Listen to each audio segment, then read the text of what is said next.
Welcome back friends. তো আজকে আমরা নিয়ে চলে এসেছি বিজয়নগর সাম্রাজ্য নিয়ে 100টা এমসিকিউ। আপনাদের 9-10 এসএলএসটি বা 11-12 এসএলএসটি দুটো সিলেবাসই কিন্তু বিজয়নগর সাম্রাজ্য আছে, এবং একটা ইম্পর্টেন্ট জায়গা সাউথ ইন্ডিয়ান ডাইনেস্টি, যেখান থেকে প্রশ্ন পাওয়ার সম্ভাবনা কিন্তু থাকবে। কাজেই এই ভিডিওটা একবার দেখে নিলে আপনাদের অনেকটা জায়গা কিন্তু সমাধান হয়ে যাবে। কাজেই আমরা শুরু করছি ভিডিওটা, আপনারা দেখতে থাকুন। প্রথম প্রশ্ন, বিজয়নগর সাম্রাজ্য প্রতিষ্ঠার সময় কোন শাসকের বিরুদ্ধে বিদ্রোহ হয়েছিল? বিজয়নগর সাম্রাজ্য প্রতিষ্ঠার সময় বিদ্রোহ হচ্ছে অপশন নাম্বার এ, মোহাম্মদ বিন তুগলকের বিরুদ্ধে। ওকে, আচ্ছা। দ্বিতীয় প্রশ্ন খুব ইম্পর্টেন্ট, বিজয়নগর সাম্রাজ্যের প্রতিষ্ঠাতার নাম কি? তো মাথায় রাখবেন হরিহর এবং বুক্ক। ওকে, দুই ভাই।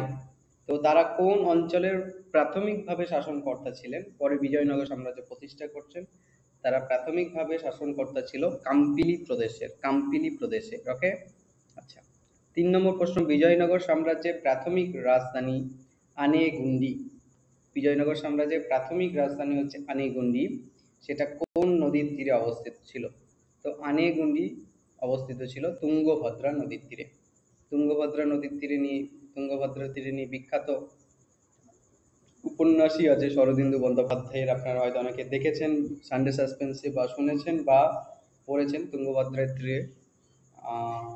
খুব খুব একটা কি বল ইলাস্ট্রেটিভ এবং হিস্টোরিক্যাল একটা উপন্যাস। আচ্ছা, বিজয়নগর সাম্রাজ্যের শাসকদের রাজকীয় প্রতীক কি ছিল, মানে তাদের রয়্যাল এমব্লেম কি ছিল? রয়্যাল এমব্লেম ছিল অপশন নাম্বার বি, অর্থাৎ বরাহ। ওকে, 5 নম্বর প্রশ্ন, বিজয়নগর সাম্রাজ্যের প্রথম রাজবংশ। বিজয়নগর সাম্রাজ্যে আমরা 4টে রাজবংশ দেখতে পাচ্ছি। ওকে, তো বিজয়নগর সাম্রাজ্যের প্রথম রাজবংশ কোন ধর্মীয় সম্প্রদায়ের প্রতি পৃষ্ঠপোষকতা দিয়েছিল? তো প্রথম রাজবংশ যে ধর্মের প্রতি পৃষ্ঠপোষকতা দিচ্ছে সেটা হচ্ছে শৈব। ওকে, শৈব। আচ্ছা, পরের প্রশ্ন, বিজয়নগর সাম্রাজ্যে কোন ধরনের স্থাপত্য উৎসব প্ল্যাটফর্মের জন্য বিখ্যাত ছিল? কোন ধরনের স্থাপত্য উৎসবের জন্য বিখ্যাত ছিল? তো মহানবমী দিব্যা বিজয়নগর সাম্রাজ্যের একটা মূল উৎসব ছিল। তো মহানবমী, যেখানে দুর্গার পুজো করা হচ্ছে। 7 নম্বর, বিজয়নগর সাম্রাজ্যের অর্থনীতিতে কোন ধরনের বাণিজ্যিক কেন্দ্র প্রধান ছিল? তো বাণিজ্যিক কেন্দ্র হিসেবে প্রধান ছিল বন্দর। ওকে, আচ্ছা। 8 নম্বর, কৃষ্ণদেব রায় বিজয়নগর সাম্রাজ্যের শ্রেষ্ঠ শাসক। তো তার শাসনকালে কোন বিদেশি শক্তিরা অস্ত্র সরবরাহ করেছিল? মানে বিজয়নগরের শাসকরা অস্ত্র কিনেছিলেন কার সময়কালে? উত্তর হয়ে যাবে পর্তুগিজ। ওকে, আচ্ছা। বিজয়নগর সাম্রাজ্যে কোন ধরনের সামরিক বাহিনী দুর্গ রক্ষায় প্রধান ছিল, বা দুর্গ রক্ষা করতো কারা? দুর্গ রক্ষাতে যারা প্রধান ছিল তারা হচ্ছে ধনুর্ধর। ওকে, ধনুর্ধর। আচ্ছা, বিজয়নগর সাম্রাজ্যের গ্রামীণ প্রশাসনের প্রধান কে ছিল? গ্রাম অঞ্চলের প্রধান কে ছিল? গ্রাম অঞ্চলের প্রধানকে বলা হচ্ছে আয়াঙ্গার। ওকে, বিজয়নগরের অর্থনীতির মূল স্তম্ভ কিন্তু নায়ক ব্যবস্থা বা নায়াঙ্কারা সিস্টেম, কিন্তু গ্রাম শাসনের প্রধান ছিল আয়াঙ্গার। খেয়াল রাখবেন। আচ্ছা, 11 নম্বর প্রশ্ন, বিজয়নগর সাম্রাজ্যে কোন ধরনের কর প্রধানত কৃষকদের ওপর আরোপিত হতো? তো কৃষকদের কাছ থেকে কি কর নেওয়া হচ্ছে? কৃষকদের কাছ থেকে ফসলের অংশ নেওয়া হচ্ছে। আচ্ছা, তারপরের প্রশ্ন, কৃষ্ণদেব রায় তার রাজসভার বিখ্যাত কবি ছিলেন তেনালি রামকৃষ্ণ। তিনি কোন ভাষায় কবিতা রচনা করতেন? উত্তর কি হয়ে যাবে? উত্তর হয়ে যাবে তেলেগু, কারণ তাদের সাম্রাজ্যে তেলেগুই চলছে বেশি মাত্রায়। তারপরের প্রশ্ন, বিজয়নগর সাম্রাজ্যে কোন বিদেশি ভ্রমণকারী হাম্পির বাজারের বিবরণ দিয়েছেন? প্রথম দিকে রাজধানী আনেগুন্ডি ছিল, কিন্তু পরবর্তীকালে বিজয়নগরের রাজধানী হচ্ছে হাম্পি, তাই তো? তো হাম্পির বাজার সম্পর্কে বিবরণ দিচ্ছে তিনি হচ্ছেন যে যে বইটি, সেটা হচ্ছে অমুক্ত মাল্যদা। ওহো, এখানে কোন বিদেশি ভ্রমণকারী দেওয়া আছে, প্রশ্নটি একটু ভুল আছে। কোন গ্রন্থে আমরা হাম্পির বাজার সম্পর্কে বর্ণনা পাই? অমুক্ত মাল্যদা। ওকে, আচ্ছা, এটা একটু প্রশ্নটা ভুল আছে, একটু খেয়াল রাখবেন। 14 নম্বর, বিজয়নগর সাম্রাজ্যের রাজধানী হাম্পি তার ধ্বংসাবশেষ কোন সংস্থা দ্বারা সংরক্ষিত? তো যে সংস্থা দ্বারা সংরক্ষিত সেটা হচ্ছে ইউনেস্কো, কারণ ইউনেস্কো ওয়ার্ল্ড হেরিটেজের পার্ট হচ্ছে হাম্পি। ওকে, বিজয়নগরের রাজধানী। তারপরের প্রশ্ন, খুব ইম্পর্টেন্ট। কৃষ্ণদেব রায় কোন শহর প্রতিষ্ঠা করেছিলেন তার মায়ের সম্মানে? কৃষ্ণদেব রায় তার মায়ের সম্মানে যে শহরটি প্রতিষ্ঠা করছে সেটির নাম হচ্ছে নাগালপুরম। ওকে, নাগালপুরম ভেরি ভেরি ইম্পর্টেন্ট একটি প্রশ্ন, খেয়াল রাখার চেষ্টা করবেন, ইম্পর্টেন্ট প্রশ্ন।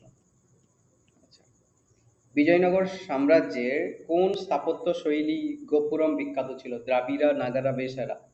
তো বিজয়নগর দক্ষিণ ভারতের সাম্রাজ্য, অবশ্যই দ্রাবিড়া। দেখুন, স্থাপত্য শৈলীর ক্ষেত্রে উত্তর ভারতে আমরা যদি দেখি, উত্তর ভারতে নাগারা, দক্ষিণ ভারতে হচ্ছে দ্রাবিড়া, সাউথ ইন্ডিয়াতে দ্রাবিড়া, এবং এই মিক্সকে বলা হচ্ছে বেসারা। ওকে, আচ্ছা। 17 নম্বর, বিজয়নগর সাম্রাজ্যে কোন মন্দিরের কল্যাণ মণ্ডপ বিখ্যাত ছিল? কল্যাণ মণ্ডপ বিখ্যাত ছিল ভিট্টাল স্বামী মন্দিরের, ভিট্টাল স্বামী মন্দিরের, খেয়াল রাখবেন। আচ্ছা, বিজয়নগর সাম্রাজ্যে গ্রামীণ প্রশাসনের জন্য কোন পদ প্রচলিত ছিল? আমরা অলরেডি পেয়েছি আয়াঙ্গার। তারপরের প্রশ্ন আমি একবার বলে দিয়েছি। বিজয়নগর সাম্রাজ্যে মহানবমী উৎসব খুব বড় করে পালিত হতো, তো সেটি কোন দেবীর আরাধনায় পালিত হতো? উত্তর হয়ে যাবে দুর্গা। ওকে, দুর্গা। তারপরে প্রশ্ন ইম্পর্টেন্ট, বিজয়নগর সাম্রাজ্যে কোন নৃত্যশৈলী রাজকীয় পৃষ্ঠপোষকতা পেয়েছিল? কোন ধরনের নৃত্যশৈলী রাজকীয় পৃষ্ঠপোষকতা পাচ্ছে? তো এটির উত্তর হয়ে যাবে কুচিপুড়ি। কুচিপুড়ির উত্থানই কিন্তু বিজয়নগর সাম্রাজ্যের হাত ধরে, মানে ডেভেলপমেন্ট বেশি মাত্রায়। ওকে, তো বিজয়নগর খেয়াল রাখবেন।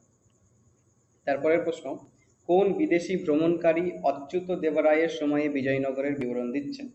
অচ্যুত দেবরায় বিজয়নগরের শাসক, তো কোন বিদেশি ভ্রমণকারী তার সম্পর্কে বিবরণ দিচ্ছেন? উত্তর হয়ে যাবে ফার্নাও নুনিজ। ওকে, নুনিজ, খেয়াল রাখবেন, নুনিজ, নুনিজ। আচ্ছা, 22 নম্বর প্রশ্ন, বিজয়নগর সাম্রাজ্যের আমারা নায়ক, আমরা নায়ক নয়, আমারা নায়ক। ওকে, তো এই যে সিস্টেম, এই যে অর্থনৈতিক সিস্টেম, এটা কোন পদ্ধতির সাথে তুলনীয়? এটি মূলত ইকতা ব্যবস্থার সাথে, সুলতানি সমাজের ইকতা ব্যবস্থার সাথে তুলনীয়। পরের প্রশ্ন, কৃষ্ণদেব রায় কোন যুদ্ধে গজপতি রাজ্যের রাজধানী কটক জয় করেছিলেন? গজপতি রাজ্যের রাজধানী কটক জয় করছেন কোন যুদ্ধে? উত্তর হয়ে যাবে রায়চুরের যুদ্ধ। রায়চুরের যুদ্ধ, খেয়াল রাখার চেষ্টা করবেন, রায়চুরের যুদ্ধ। বিজয়নগর সাম্রাজ্যের অর্থনীতির মূল ভিত্তি কি? অবশ্যই কৃষি। আচ্ছা, তারপরের প্রশ্ন, বিজয়নগরের সাম্রাজ্যের বেশিরভাগ ক্ষেত্রেই সাহিত্য রচনা হচ্ছে তেলেগুতে, তো কৃষ্ণদেব রায়ের সময়কালে কোন ভাষায় ধর্মীয় সাহিত্য লেখা হচ্ছে? অবশ্যই উত্তর হয়ে যাবে অপশন নাম্বার বি, তেলেগু। এবং কৃষ্ণদেব রায় নিজেই একটা গ্রন্থ লিখছেন তেলেগু ভাষায়, সেটার নাম অমুক্ত মাল্যদা, যেটা খুব ইম্পর্টেন্ট একটি প্রশ্ন আপনাদের পরীক্ষার জন্য। অমুক্ত মাল্যদা কার লেখা? কৃষ্ণদেব রায়। ওকে, আচ্ছা। দুর্গ আক্রমণে যেটি ব্যবহৃত হতো তার নাম কি? হাতির বাহিনী। ওকে, বিজয়নগর সাম্রাজ্যে কোন ধরনের সামরিক বাহিনী দুর্গ আক্রমণে ব্যবহৃত হতো? দুর্গ আক্রমণে ব্যবহৃত হতো হাতির বাহিনী, দুর্গ রক্ষার্থে ব্যবহৃত হতো ধনুর্ধর। ওকে, বিজয়নগর সাম্রাজ্যে কোন ধরনের কর গ্রামীণ অর্থনীতির জন্য গুরুত্বপূর্ণ ছিল? গ্রামীণ অর্থনীতির জন্য গুরুত্বপূর্ণ ছিল কোন ধরনের কর? ওহো, কোথায় গেল? গ্রামীণ অর্থনীতির জন্য যে করটি ইম্পর্টেন্ট ছিল সেটি হচ্ছে ভূমি কর। ওকে, ভূমি কর, ভূমি কর। আচ্ছা, 28 নম্বর প্রশ্ন, কৃষ্ণদেব রায়ের শাসনকালে কোন মন্দিরে সঙ্গীত স্তম্ভ নির্মিত হয়েছিল? সঙ্গীত স্তম্ভ নির্মিত হচ্ছে কার সময়কালে? উত্তর হয়ে যাবে ভিট্টাল স্বামী মন্দির। আচ্ছা, বিজয়নগর সাম্রাজ্যে কোন ধরনের স্থাপত্য রাজকীয় প্রাসাদে প্রাধান্য পেয়েছিল? রাজকীয় প্রাসাদে ভাস্কর্যের কাজ বা স্কাল্পচারের কাজ দেখা যাচ্ছে। আচ্ছা, বিজয়নগর সাম্রাজ্যে কোন ধর্মীয় উৎসব রাজকীয় পৃষ্ঠপোষকতায় বিখ্যাত ছিল? আমরা অলরেডি পেয়েছি মহানবমী। তারপরে প্রশ্ন, বিজয়নগর সাম্রাজ্যে কোন ধর্মীয় সম্প্রদায় রাজকীয় পৃষ্ঠপোষকতা লাভ করেছিল? রাজকীয় পৃষ্ঠপোষকতা লাভ করছে শ্রী বৈষ্ণব, শ্রী বৈষ্ণব ধর্মীয় সম্প্রদায়। ওকে, আচ্ছা, বিজয়নগর সাম্রাজ্যে কোন ধরনের শিক্ষা ব্যবস্থা ধর্মের শিক্ষার জন্য প্রচলিত ছিল? উত্তর হয়ে যাবে মঠ, মঠ সিস্টেম ছিল বিজয়নগর সাম্রাজ্যে। বিজয়নগর সাম্রাজ্যে কোন ধরনের মুদ্রা বাণিজ্যের জন্য প্রধান ছিল? বাণিজ্যে প্রধান ছিল স্বর্ণ মুদ্রা। ওকে, স্বর্ণ মুদ্রা। আচ্ছা, কোন ধরনের শিল্পকলা মন্দিরে বেশি প্রাধান্য পাচ্ছে? সেটি হচ্ছে মূর্তি নির্মাণ, মূর্তি নির্মাণ। পরের প্রশ্নটি খুব ইম্পর্টেন্ট, খেয়াল রাখবেন। কৃষ্ণদেব রায় কোন উপাধি গ্রহণ করেছিলেন তার সাহিত্যিক প্রতিভার জন্য? সেটি হচ্ছে অন্ধ্রভোজ, আন্ধ্র নয়, অন্ধ্রভোজ। ওকে, অন্ধ্রভোজ। অন্ধ্রভোজ উপাধি পাচ্ছেন কৃষ্ণদেব রায়। ভেরি ভেরি একটা ইম্পর্টেন্ট প্রশ্ন, খেয়াল রাখতে হবে। 36তম প্রশ্ন, বিজয়নগর সাম্রাজ্যে কোন ধরনের সামাজিক কাঠামো প্রচলিত ছিল? সামাজিক কাঠামো ছিল জাতি ভিত্তিক সমাজ। ওকে। আচ্ছা, তারপরের প্রশ্ন, বিজয়নগর সাম্রাজ্যের কোন ধরনের বা কোন বাণিজ্যিক বন্দর প্রধান ছিল? এটি প্রশ্নটি হবে, বিজয়নগর সাম্রাজ্যে কোন বাণিজ্যিক বন্দর প্রধান ছিল? তো উত্তর হয়ে যাবে ভাটকাল। ভাটকাল বলে একটি বাণিজ্যিক বন্দর বিজয়নগর সাম্রাজ্যের প্রধান বাণিজ্য বন্দর ছিল। ওকে। পরের প্রশ্নটি ইম্পর্টেন্ট, ক্রিটিক্যাল। বিজয়নগর সাম্রাজ্যে কোন রাজা প্রথম মুসলিম সৈন্য নিয়োগ করেছিল? বিজয়নগর সাম্রাজ্য ছিল হিন্দু এবং তাদের সাথে লড়াই চলছিল বাহমনিদের সাথে, যারা ছিল মুসলিম শাসক, তাই তো? কিন্তু প্রথম রাজা যিনি মুসলিম সৈন্য নিয়োগ করছেন তিনি হচ্ছেন দেবরায় দ্বিতীয়। ওকে, খেয়াল রাখবেন, খুব ইম্পর্টেন্ট প্রশ্ন। আচ্ছা, বিজয়নগর সাম্রাজ্যে কোন ধরনের সেচ ব্যবস্থা গুরুত্বপূর্ণ ছিল? কর্ণাটক বিজয়নগর অঞ্চল, তো যে ধরনের সেচ ব্যবস্থা ছিল সেটা হচ্ছে খাল সেচ। ওকে, খাল সেচ। বিজয়নগর সাম্রাজ্যে কোন ধরনের ধর্মীয় সহিষ্ণুতা প্রচলিত ছিল? কোন কোন ধর্মকে রিলিজিয়াস টলারেন্স দেখানো হয়? একটি হচ্ছে হিন্দু, আরেকটি হচ্ছে জৈন। খেয়াল রাখবেন, হিন্দু এবং জৈন। আচ্ছা, পরের প্রশ্ন, কৃষ্ণদেব রায়ের শাসনকালে কোন বিদেশি শক্তির সাথে সামরিক জোট গড়ে উঠেছিল? কাদের সাথে সামরিক জোট গড়ে তুলছেন কৃষ্ণদেব রায়? সেটি হচ্ছে পর্তুগিজ। ওকে, পর্তুগিজ। বিজয়নগর সাম্রাজ্যে কোন ধরনের সামরিক অস্ত্র প্রধানত ব্যবহার হতো বেশি মাত্রায়? সেটি হচ্ছে তলোয়ার। বিজয়নগর সাম্রাজ্যে কোন ধরনের শিল্পকর্ম রাজকীয় পৃষ্ঠপোষকতা পাচ্ছে? অবশ্যই ভাস্কর্য। আচ্ছা, বিজয়নগর সাম্রাজ্যের শাসন ব্যবস্থা কেমন ছিল? ফিউডাল, সেন্ট্রালাইজ, ডেমোক্রেটিক নাকি রিলিজিয়াস শাসন? তো উত্তর হয়ে যাবে সামন্ততান্ত্রিক শাসন বা ফিউডাল সিস্টেমের শাসন ব্যবস্থাটা চলছে, মূলত নায়াঙ্কারা ব্যবস্থাকে ভিত্তি করে। বিজয়নগর সাম্রাজ্যে কোন ধরনের কৃষি পদ্ধতি প্রধান প্রচলিত ছিল? নিবিড় চাষ, ঝুম চাষ, শুষ্ক চাষ নাকি বাগান চাষ? উত্তর হয়ে যাবে নিবিড় চাষ। বিজয়নগর সাম্রাজ্যে কোন ধরনের ধর্মীয় গ্রন্থ রচনা হয়েছিল? পুরাণ, উপনিষদ, তন্ত্র নাকি সূত্র? উত্তর হয়ে যাবে পুরাণ। আচ্ছা আচ্ছা, এটা প্রথমে অপশনটা লাস্টে হওয়া উচিত ছিল। বিজয়নগর সাম্রাজ্যে কোন ধরনের সামাজিক সংস্কার প্রচলিত ছিল? সতীদাহ নিষিদ্ধকরণ, নারী শিক্ষার প্রসার, জাতিভিত্তিক সংস্কার নাকি কোনোটিই নয়? উত্তরে যাবে কোনোটিই নয়, কারণ বিজয়নগর সাম্রাজ্যে নারী শিক্ষা সেইভাবে আমরা পাচ্ছি না, সতীদাহ প্রথার প্রচলন ছিল, নিষিদ্ধ ছিল না, এবং জাতিভিত্তিক সমাজ ব্যবস্থা ছিল। ওকে, কোনোটিই নয় উত্তর হবে। পরের প্রশ্নটি ইম্পর্টেন্ট, কৃষ্ণদেব রায়ের শাসনকালে কোন বিদেশি ভ্রমণকারী বিজয়নগরের বাণিজ্য ব্যবস্থা সম্পর্কে বিবরণ দিচ্ছেন? তো এটার উত্তর হয়ে যাবে দুয়ার্তে বারবোসা। কৃষ্ণদেব রায়ের সময়কালে বারবোসা আসছেন এবং তিনি মূলত বিজয়নগরের বাণিজ্য ব্যবস্থা সম্পর্কে বর্ণনা দিচ্ছেন। ওকে। আচ্ছা, 49তম প্রশ্ন, বিজয়নগর সাম্রাজ্যে কোন ধরনের বাণিজ্যিক বন্দর মশলা রপ্তানির জন্য বিখ্যাত ছিল? বিজয়নগর থেকে সবচেয়ে বেশি রপ্তানি হচ্ছে মশলা, তো মশলা রপ্তানির জন্য বিখ্যাত ছিল ভাটকাল বলে বন্দর। ওকে। আচ্ছা, বিজয়নগর সাম্রাজ্য প্রতিষ্ঠার পিছনে কোন ধর্মীয় প্রতিষ্ঠানের ভূমিকা ছিল সর্বাধিক? অবশ্যই শৃঙ্গেরি মঠ। ওকে, শৃঙ্গেরি মঠ। পরের প্রশ্ন ইম্পর্টেন্ট, বিজয়নগর সাম্রাজ্য প্রতিষ্ঠা হচ্ছে কবে, বা বিজয়নগর সাম্রাজ্য প্রতিষ্ঠা নয়, বিজয়নগর সাম্রাজ্যের প্রথম রাজা হরিহর ওয়ান কবে রাজ্যাভিষেক গ্রহণ করছেন?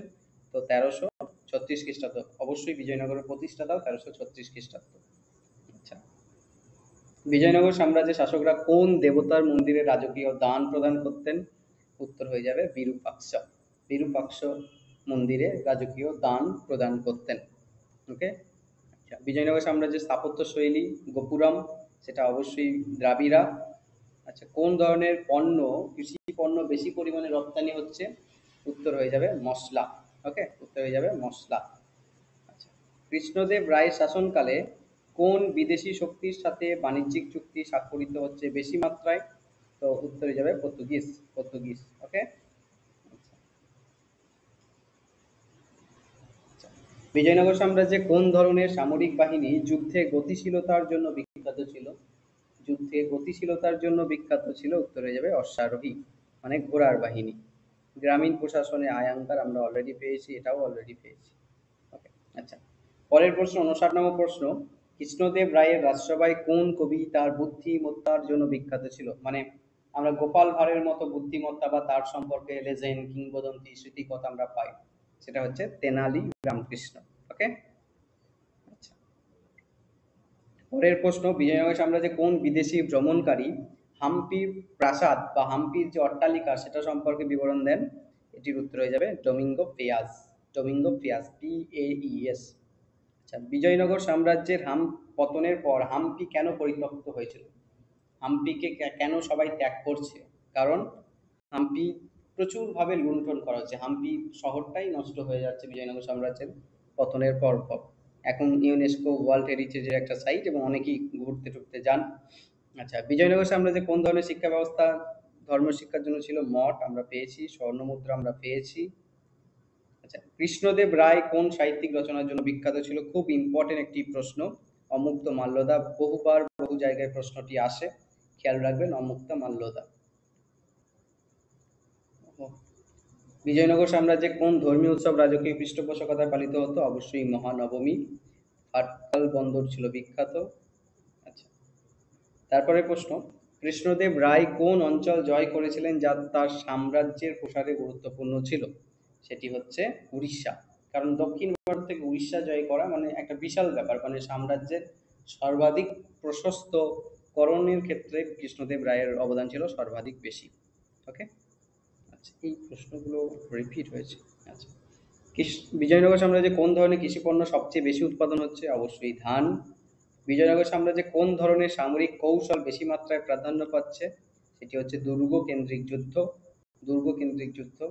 কৃষ্ণদেব রায়ের শাসনকালে কোন ধরনের সাহিত্যিক ভাষার প্রাধান্য পাচ্ছে? তেলেগু। বিজয়নগর সাম্রাজ্যে কোন ধরনের ধর্মীয় আন্দোলনের প্রভাব ফেলেছিল? সেটি হচ্ছে ভক্তি আন্দোলন। বিজয়নগর সাম্রাজ্যে কোন ধরনের শিল্পকর্ম রপ্তানি হতো? রপ্তানি হচ্ছে কিসের কাজ? বস্ত্র শিল্প। মানে বিজয়নগর থেকে বস্ত্র শিল্প বিদেশে যাচ্ছে। বিজয়নগর সাম্রাজ্যের কোন ধরনের ধর্মীয় তীর্থক্ষেত্র বিখ্যাত ছিল? তো বিজয়নগর সাম্রাজ্যে যেটি বিখ্যাত ছিল তীর্থক্ষেত্র হিসেবে সেটা হচ্ছে তিরুপতি, এখনো বিখ্যাত। কৃষ্ণদেব রায়ের আমলে কোন মন্দির নির্মাণ হয়েছিল? সেটা হচ্ছে ভিট্টাল স্বামী মন্দির, খুব ইম্পর্টেন্ট, খেয়াল রাখবেন। আচ্ছা, কি সেচ ছিল? খাল সেচ আমরা অলরেডি পেয়েছি। তারপরে প্রশ্ন, ৭৯ নম্বর প্রশ্ন, বিজয়নগর সাম্রাজ্যে কোন ধরনের সামাজিক প্রথা নারীদের জন্য প্রচলিত ছিল? বাল্য বিবাহ, পর্দা প্রথা, বিধবা পুনর্বিবাহ নাকি স্বয়ংবর? উত্তর হয়ে যাবে বাল্য বিবাহ, তাদের খুব কম বয়সে বিয়ে হয়ে যাচ্ছে, এটি একটু খেয়াল রাখার চেষ্টা করবেন। আচ্ছা, সামরিক অস্ত্র হিসাবে প্রধানত ব্যবহার হতো কি? তলোয়ার, আমরা অলরেডি পেয়েছি এটা। কৃষ্ণদেব রায়ের উপাধি অন্ধ্রভোজ, খেয়াল রাখবেন। আচ্ছা, আচ্ছা, এই প্রশ্নটা ইম্পর্টেন্ট, বিজয়নগর সাম্রাজ্যে কোন ধরনের সামরিক দুর্গ নির্মাণ হচ্ছে? গিঙ্গি দুর্গ বা সিঙ্গি দুর্গ, গিঙ্গি দুর্গ বলা হয় অনেক সময়কালী। আচ্ছা, কৃষ্ণদেব রায়ের আমলে কোন বিদেশি ভ্রমণকারী বিজয়নগরের প্রশাসনিক ব্যবস্থার বিবরণ দিচ্ছেন? উত্তর হয়ে যাবে ডোমিঙ্গো পিয়াস। আমি এই বিদেশি ভ্রমণকারীদের ওপর একটা ভিডিও করার চেষ্টা করব, কারণ একটু ক্রিটিক্যাল জায়গা এবং একটু কঠিন জায়গা।